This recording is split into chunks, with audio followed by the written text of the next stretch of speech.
Yo, what's up? Dr. Swole here, MD, pro physique athlete. Today I'm going to be sharing a full hypertrophy program based on the Arnold split, and this is going to be a 3-on-1 off setup. The Arnold split, as traditionally written, is chest and back, shoulders and arms, and then legs. So it splits your body up over 3 days. And I typically like setting this up for 6 days per week. But I get a lot of requests for people wanting to run this in a 3-on-1 off fashion. So you're basically creating a 4-day cycle or an 8-day training week. This is going to be a moderate volume program well designed for a late beginner to intermediate athlete.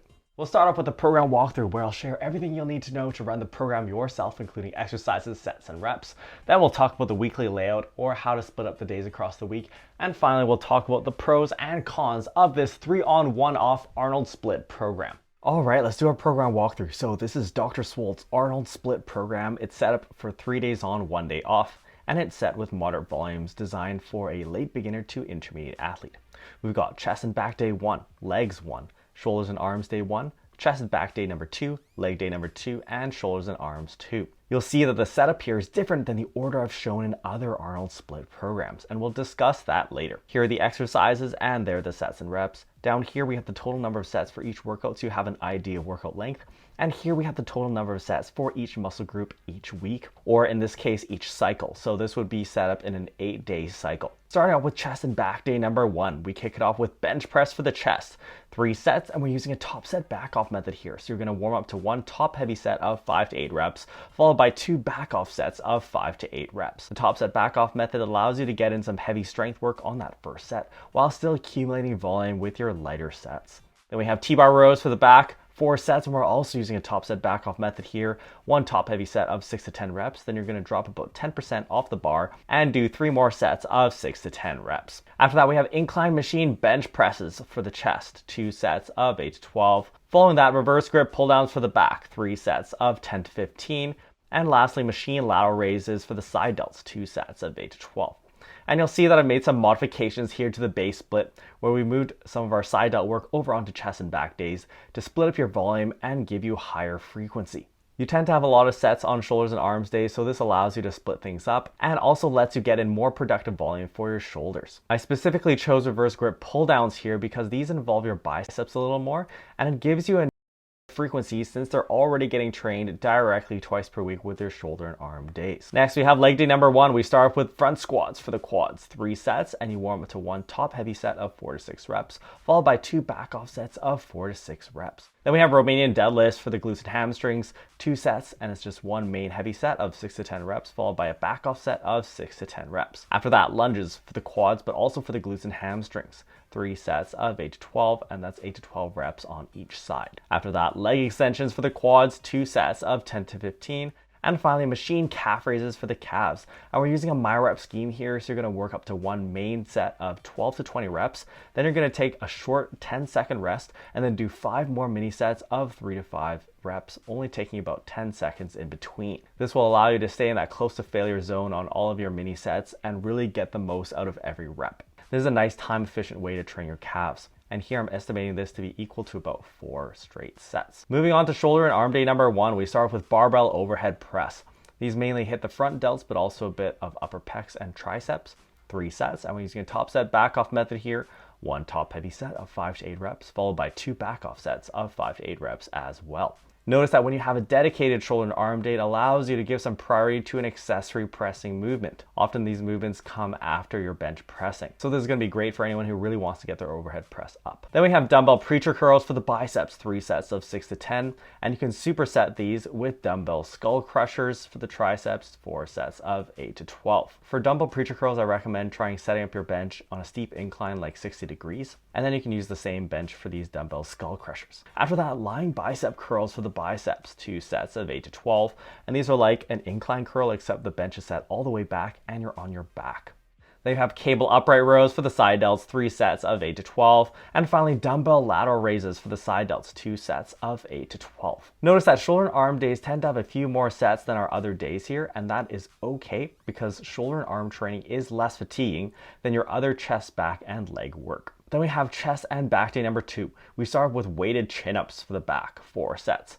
one main heavy set of 6 to 10 reps, followed by 3 back off sets of 6 to 10 reps. Again, I'm getting you to do the supinated here, similar to that reverse grip pull down, where we're getting a little bit more indirect bicep work. So you'll see that I'm really trying to sneak in some more work as efficiently as possible to build up those guns. Then we have dumbbell bench press for the chest, 3 sets, and you're going to work up to 1 top heavy set of 6 to 10 reps, followed by 2 back off sets of 6 to 10 reps as well. You'll see that I have lots of use of the top set back off method in this program, and this reflects how much I like this technique. It works really well even for beginners to build both strength and hypertrophy. Next, we have machine flies for the chest, 2 sets of 10 to 15. Dumbbell seal rows for the back, 3 sets of 8 to 12. And I recommend just leaning over a low incline bench set at about 15 degrees for these. Then we have machine lateral raises for the side delts, 2 sets of 12 to 20. Moving on to leg day number 2, we start off with deadlifts for the glutes and hamstrings. And you're going to start off with 1 top heavy set of 5 to 8 reps, followed by 1 back off set of 5 to 8 reps. So not a lot of volume for deadlifts, but you should be able to still progress very well even with this. Then we have hack squats for the quads, 3 sets of 8 to 12. Bulgarian split squats for the quads and the glutes and hamstrings, 3 sets of 8 to 12.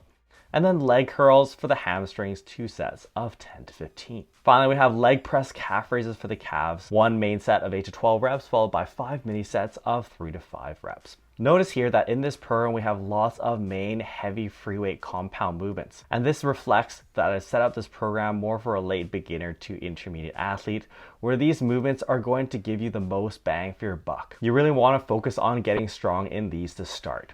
Next, we have shoulder and arm day number 2. We start with JM presses for the triceps, 3 sets of 6 to 10. And these are basically in between close grip bench presses and skull crushers. You just lower the bar to about chin level. Then we have hammer curls for the biceps, 3 sets of 6 to 10, and you can superset these 2 arm movements. Then we have cable overhead extensions for the triceps, 3 sets of 10 to 15. Cable curls for the biceps, 2 sets of 10 to 15. And then cable upright rows for the side delts, 3 sets of 10 to 15. You can superset these 2 cable arm movements. I don't really like supersetting curls with upright rows because I find upright rows do involve the biceps to a small degree, so these can interfere with each other. Then we have dumbbell lateral raises for the side delts, 2 sets of 10 to 15. One thing I want to point out here is that the volume here is lower than it would be for a weekly setup since we're doing 3 days on, 1 day off. This is actually averaged over 8 days. I often get asked how to equivocate volume here, so an easy way is you could just multiply by 7 and divide by 8. And that would give you an estimate of how much weekly volume you're doing. This will allow you to compare to other programs that you might have been running or things you might be wanting to try. Okay, now that you've seen the program, let's talk about the weekly layout. So this is my preferred setup for a 3-day on, 1 day off setup. We have chest and back day number 1, leg day number 1, shoulders and arms 1, rest. Chest and back 2, legs 2, shoulders 2, and then you'll rest again the next Monday. Now notice that I've changed the order of the days from the traditional ordering of the Arnold split, which is typically chest and back, shoulders and arms, and then legs. So I've basically swapped legs and shoulders and arms. And when you run this split in a 3-day on, 1 day off setup, you have this unique ability to switch these days. And this is unique to this 3-day on, 1 day off setup where I've deliberately done this. One of the main critiques of the traditional Arnold split is that shoulders and arms comes right after chest and back. And you couldn't end up having heavy pressing movements back to back if you had, say, a heavy bench press and then an overhead press the day after. But when we switch up these days, we have some buffering between our chest and shoulder work. It also splits up our chest and back and arm work. As you know, the biceps and triceps are trained indirectly with your chest and back training. So when you split this up, it effectively splits up your training volume even a little bit more,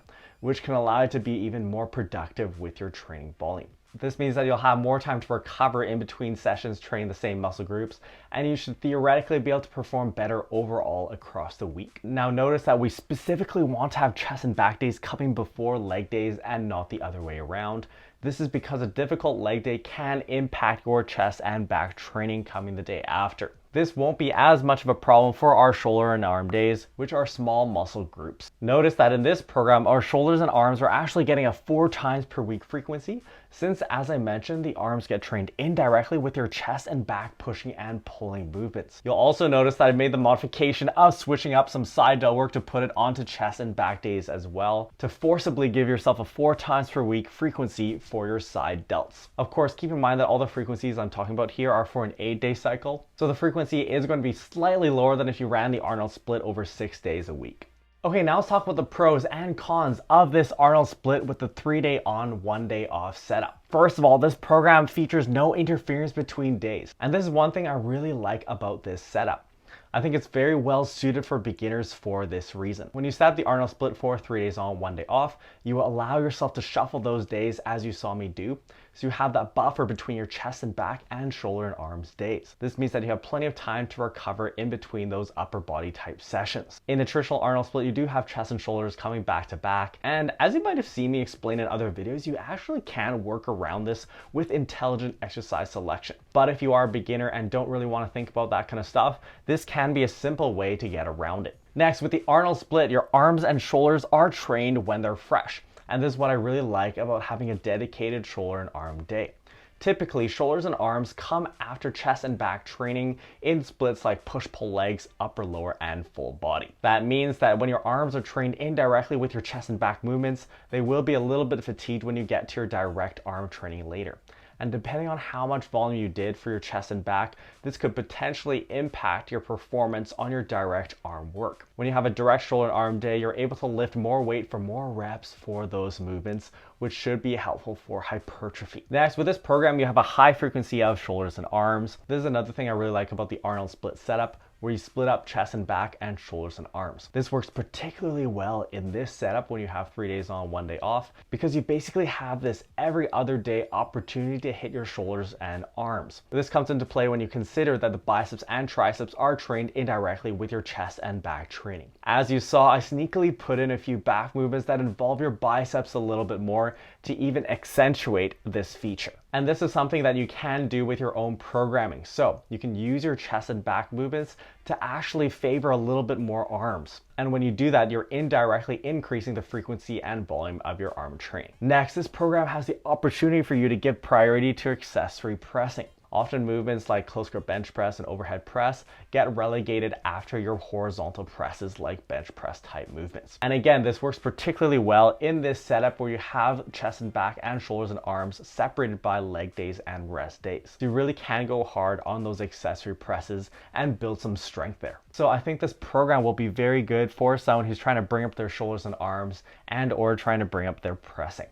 Okay, now let's talk about the cons of this 3-day on, 1 day off Arnold split hypertrophy program. First of all, this program does have slightly lower frequency. You may have heard me say that I typically recommend training each muscle group at least twice per week. You saw with some of our muscle groups like shoulders and arms, you are training with higher frequencies here, which is great. But once you start spreading out the split over more days, you are decreasing the frequency very slightly. This isn't that big of a deal since it's just moving from 7 days to 8 days. But I do like people trying to aim for that twice per week frequency, even for beginners, because it allows you to have more chances to practice your technique and build mind-muscle connection using similar movement patterns. It will also give you the vehicle to increase your volume as required, where splitting up your volume over more days will allow you to get better productivity for each set overall. For someone who's a beginner, a small difference like this doesn't matter a whole lot, so I do think this would be a reasonable split to try. Next, this program has slightly suboptimal fatigue distribution, and this is just an aspect of the Arnold split where you have a relatively tougher leg day and a relatively easier shoulder and arm day. This still is better than something like a bro split where you have a leg day and an arm day just once per week. And again, fatigue distribution isn't the biggest problem for a beginner who just isn't moving that much weight to generate a lot of fatigue. You'll see that I've tried to even out the fatigue distribution a little bit by taking advantage of our shoulder and arm day